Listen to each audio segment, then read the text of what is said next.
नमस्ते बच्चों। आज जो चैप्टर हमने लिया है उस चैप्टर का नाम है थर्मोडायनेमिक्स। अब जो थर्मोडायनेमिक्स है, थर्मोडायनेमिक्स में हमको पढ़ना क्या है, हमको इस चीज की क्लैरिटी होनी चाहिए। अगर हमको जो चीज पढ़ना है वो हमको पता हो तो हम इजीली जो है उन चीजों को जो है आसानी से समझ सकते हैं।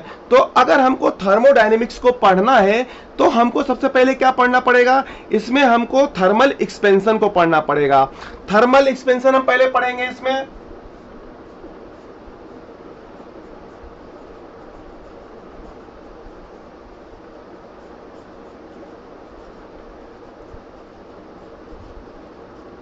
दूसरी जो चीज इसमें पढ़ेंगे, हम उसमें पढ़ेंगे कैलोरीमीटर के बारे में।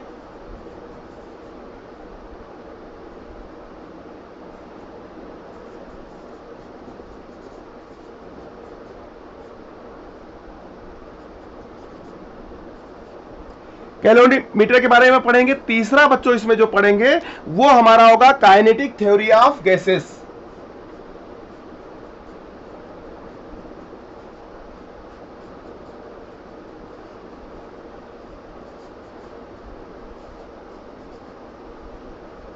जो बच्चों फोर्थ हम इसमें पढ़ेंगे वो हमारा होगा हीट ट्रांसफर के बारे में।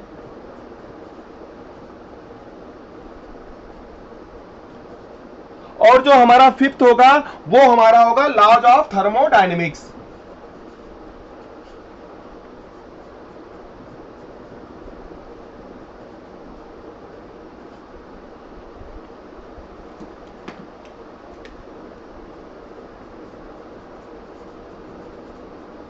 तो ये जो पांच जो टॉपिक है, ये जो पांच हमने पॉइंट्स लिखे हैं, इसी पे पूरा हमारा जो थर्मोडायनेमिक्स है ये हमारा पूरा जो है इसी पर बेस्ड है।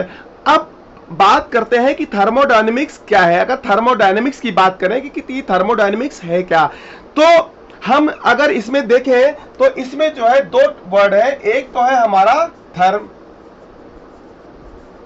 और एक वर्ड आता है डायनेमिक्स। जो थर्म है, थर्म का जो कनेक्शन है ये जो है वर्ड से आता है हीट से।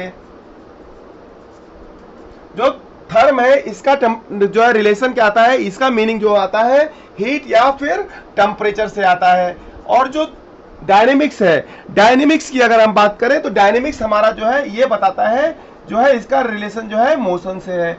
तो हम थर्मोडायनेमिक्स की अगर बात कर रहे हैं तो इसमें heat and temperature and motion ये दोनों वर्ड इसमें इंक्लूड हैं। तो हम इसमें पढ़ते क्या हैं, इसमें जो है ये चीज तो यह हमको समझ में आ गया कि ये जो है जो थर्मोडायनेमिक्स है इसमें हम हीट और टेम्परेचर और मोशन इन दोनों में कुछ ना कुछ रिलेशन है। तो हम यहां पर क्या समझते हैं कि हमारा जो थर्मोडायनेमिक्स है इसके अंदर हम एक चीज पढ़ते हैं कि जो हमारी हीट एनर्जी है,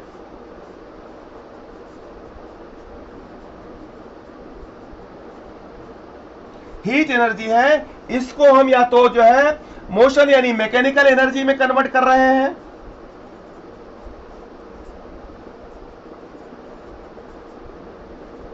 या फिर जो है हम इसको जो है मैकेनिकल एनर्जी को हीट एनर्जी में कन्वर्ट कर रहे हैं। तो ये हमको समझ में आ गया कि थर्मोडायनेमिक्स में heat and temperature and motion इनकी बात होने वाली है।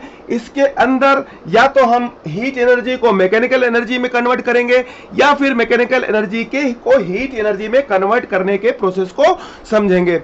अब ये एक ऐसी ब्रांच है, ऐसा एक जो है टॉपिक है जिसके अंदर जो अपने साइंटिस्ट हुए हैं आइंस्टीन, इन्होंने कोई भी चेंजेस नहीं किया है। इन्होंने हर टॉपिक के अंदर, हर कॉन्सेप्ट के अंदर जाकर के उन्होंने चेंजेस किए हैं, पर इन्होंने थर्मोडायनेमिक्स के अंदर कोई भी चेंजेस नहीं किया है। इसका लॉजिक क्या था कि जो थर्मोडायनेमिक्स है ये पूरा जो है एक्सपेरिमेंटल स्टैटिक्स बेस्ड जो है साइंस था। और जो भी एक्सपेरिमेंटल बेस्ड जो स्टैटिक्स था उसी के बेसिस पे जो है थ्योरी जनरेट हुई। और जब कोई चीज एक्सपेरिमेंटल बेस्ड होता है तो उसमें जो है कोई भी चेंजेस करने की गुंजाइश नहीं होती है। तो यहां तक तो हमको समझ में आ गया। कि हमको थर्मोडायनेमिक्स में पढ़ना क्या है। हम इन टॉपिक्स को पढ़ेंगे। इस टॉपिक्स को पढ़ने के पीछे जो हमारा जो थर्मोडायनेमिक्स है उसका कॉन्सेप्ट समझ में आ गया कि इसमें जो है एनर्जी का कन्वर्जन हीट एनर्जी से या तो मैकेनिकल एनर्जी में कन्वर्ट हो रहा होगा या तो मैकेनिकल एनर्जी से हीट एनर्जी में कन्वर्ट हो रहा होगा।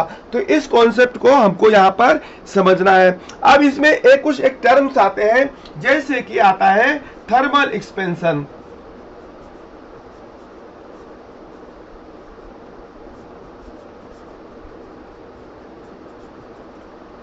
अगर थर्मल एक्सपेंशन की हम बात करें तो ये एक इजी मैथमेटिकल टॉपिक है कि जिसमें कि थर्मल एक्सपेंशन क्या है ये हमको जो है कॉमन लाइफ में अपने को अनुभव होता है कि थर्मल एक्सपेंशन क्या है।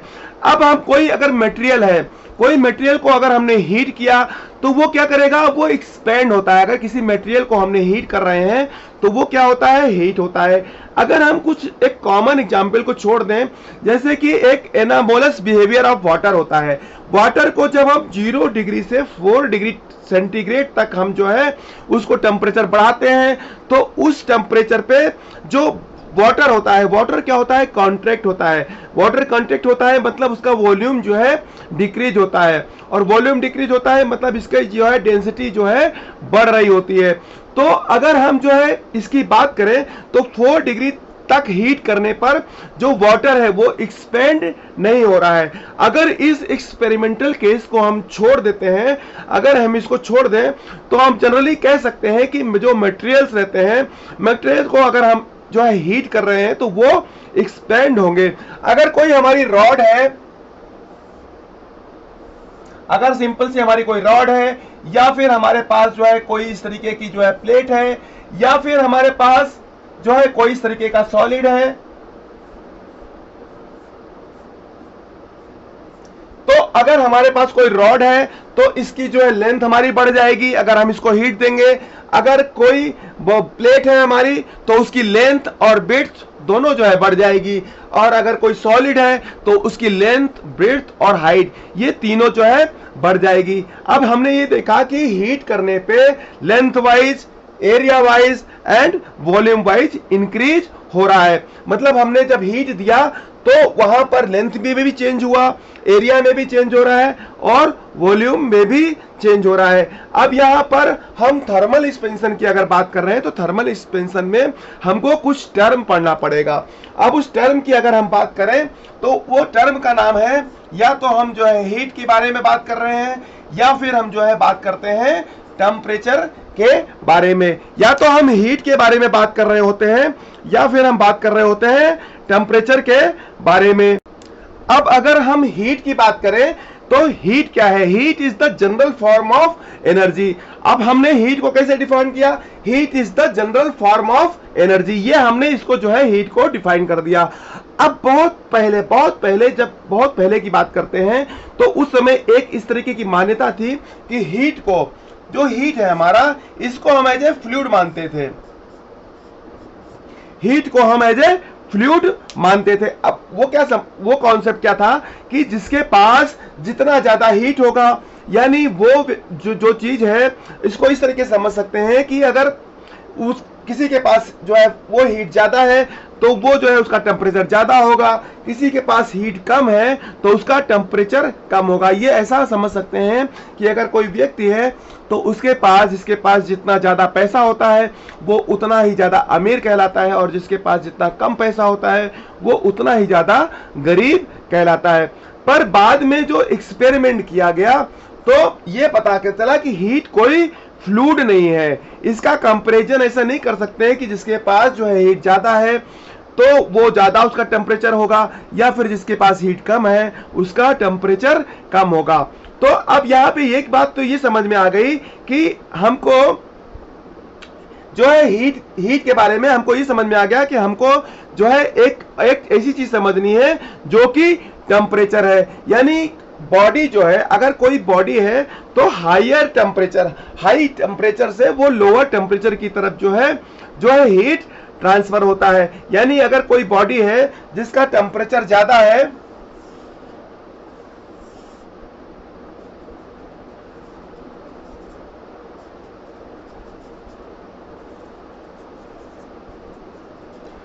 जो हीट है, हीट जो है हमेशा हायर टेम्परेचर से जो है लोअर टेम्परेचर की तरफ जो है ट्रांसफर होने लगती है। अब हमने ये हीट के बारे में क्या बोलना शुरू किया कि heat is the form of energy in transition. अब अगर हमने हीट की बात की तो हीट के बारे में हमने क्या कहा कि तो हम इस तरीके से कहेंगे कि हीट के बारे में अगर हम बात करें तो heat is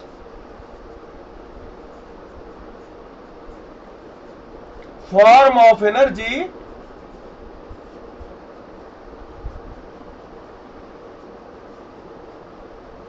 in transition.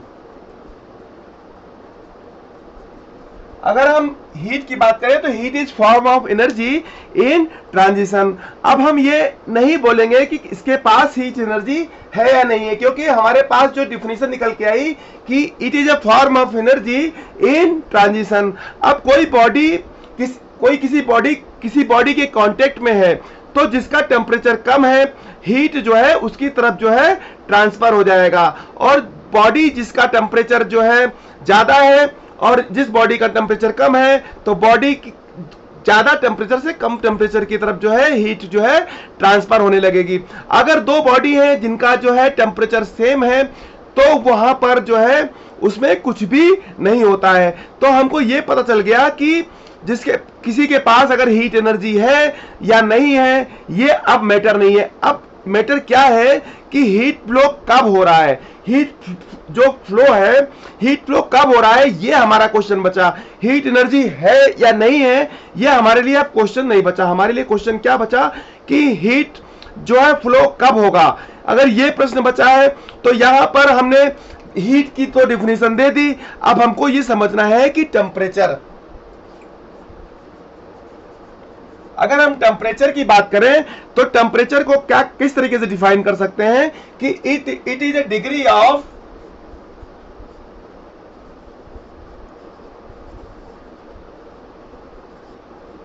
Hotness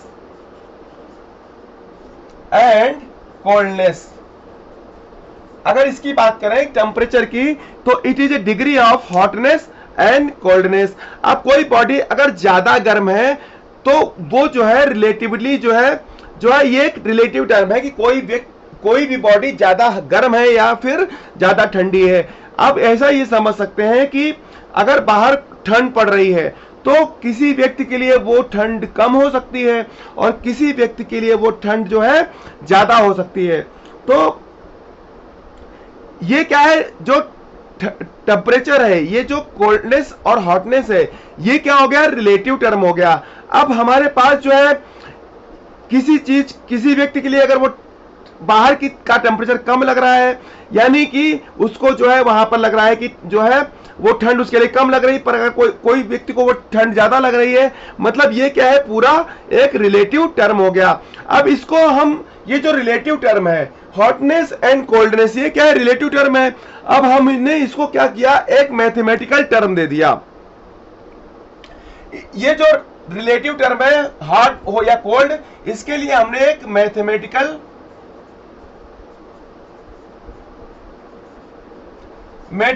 एक टर्म हमने जो है यूज किया, और जो मैथमेटिकल टर्म यूज किया उसी को जो है हमने क्या किया, जो है टेम्परेचर नाम दे दिया। जो ये हमारा जो वर्ड था, ये जो हमने यहां पे वर्ड यूज किया है,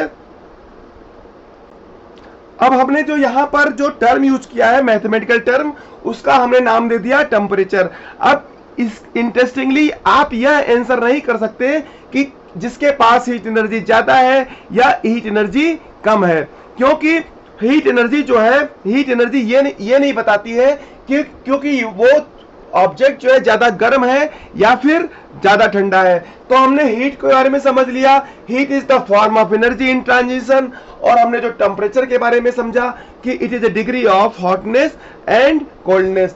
अब हमने टेम्परेचर के मैथमेटिकल टर्म हमने यूज किया क्योंकि हमको हॉटनेस एंड कोल्डनेस ये जो है रिलेटिव टर्म हो गए।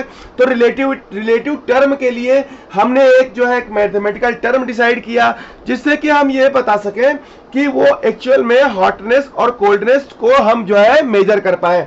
तो उसके लिए हमने टर्म इजाद की जिसका नाम जो है, जिसको हमने बोला टेम्परेचर। अब जो टेम्परेचर है इसके लिए हमने जब मैथमेटिकल टर्म डिसाइड किया तो हमको ये पता करना पड़ा कि जो टेम्परेचर है इसको मेजर करने के लिए हमको जो है कुछ एक इक्विपमेंट की जरूरत पड़ी। तो हमारे पास हमने एक इक्विपमेंट जो डेवलप हुआ उसका नाम दिया थर्मोमीटर। ये जो मैथमेटिकल टर्म था टेम्परेचर, इसको नापने के लिए हमने एक जो है इंस्ट्रूमेंट इजाद किया, उसका नाम था जो है थर्मोमीटर। अब जब थर्मोमीटर इजाद हुआ तो थर्मोमीटर किस प्रिंसिपल पर काम करते हैं? तो जो थर्मामीटर है, ये जो हमारे साइंटिस्ट थे, पुराने साइंटिस्ट थे, न्यूटन थे या इनके समकक्ष जो भी साइंटिस्ट थे, उन्होंने क्या किया कि उन्होंने एक रेफरेंस यूज किया।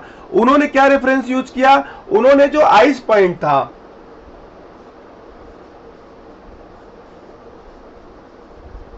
जो आइस पॉइंट था, ये आइस पॉइंट को उन्होंने जो है एक जो है रेफरेंस यूज किया। आइस पॉइंट मतलब पिघल जो है मेल्टिंग ऑफ आइस।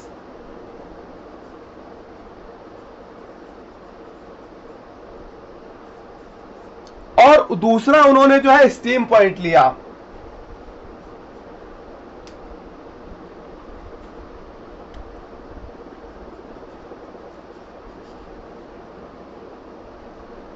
जो स्टीम पॉइंट उन्होंने लिया, स्टीम पॉइंट मतलब क्या है? Boiling of water.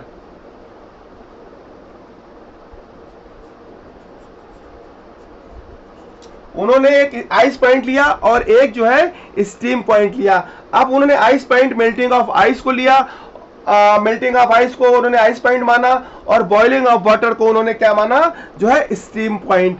अब ये जो है, ये जो आइस पॉइंट है, जो स्टीम पॉइंट है, इसको जो है अलग अलग साइंटिस्ट ने जो है इसको जो है अलग अलग तरीके से जो है बोला। अब जैसे कि जो अपने साइंटिस्ट थे फॉरेनहाइट ने क्या किया कि जो आइस पॉइंट था, आइस पॉइंट को उन्होंने जो है इसको उन्होंने नाम दिया जीरो। जो आइस पॉइंट था इसको उन्होंने जो है नेम दिया, इसको इन्होंने बोला जीरो। और जो स्टीम पॉइंट था, स्टीम पॉइंट को उन्होंने क्या दिया? जो है 100 बोला। अब इन्होंने आइस पॉइंट को जीरो बोला, स्टीम पॉइंट को 100 बोला। अब इन्होंने क्या किया? जो जीरो और 100 के बीच में है, इसको उन्होंने जो है 100 डिवीजन में इन्होंने जो है इसको डिवाइड किया और हर एक डिवीजन को उन्होंने क्या बोला? 1 डिग्री। हर डिवीजन को उन्होंने क्या बोला? 1 डिग्री। तो इस तरीके से जो है थर्मामीटर इजाद हुआ, जिसमें उन्होंने एक रेफरेंस यूज किया। रेफरेंस में आइस पॉइंट को, मेल्टिंग ऑफ आइस को आइस पॉइंट माना और उसको उन्होंने जो है जीरो जो है बोला, और जो बॉइलिंग ऑफ वाटर था उसको स्टीम पॉइंट बोला और उसको जो है 100 नाम दे दिया। अब 0 से 100 जो पॉइंट थे, इसको 100 डिवीजन में उन्होंने डिवाइड कर दिया और ईच डिवीजन को उन्होंने 1 डिग्री बोला। इसके बाद जो इसके बाद की जो थ्योरी है, उसके बाद जो अलग अलग साइंटिस्ट आए और उन्होंने कैसे जो है इस पूरे टॉपिक को आगे लेके गए, उसको हम जो है नेक्स्ट लेक्चर में कवर करेंगे। तो बच्चों थैंक यू। आपको जो है ये जो लेक्चर्स स्टार्ट हुए हैं, इसमें आपको पूरी IIT JEE and compare to NEET जो है पूरे कॉन्सेप्ट को आपको यहाँ पे दिया जाएगा और उस कॉन्सेप्ट के थ्रू आपके बहुत सारे क्वेश्चंस भी सॉल्व कराए जाएंगे। तो बच्चों, आपने अगर इस चैनल को सब्सक्राइब नहीं किया है तो इस चैनल को आप सब्सक्राइब कर लीजिए। इससे आपको बहुत अधिक मदद मिलने वाली है। अगले one and half an year में आपको बहुत सारे ऐसे कॉन्सेप्ट मिलेंगे जो कि आपको जो है आपको क्वेश्चन को सॉल्व करने में और आपको जो है स्कोर हासिल करने में मदद करेंगे। तो बच्चों थैंक यू वेरी मच।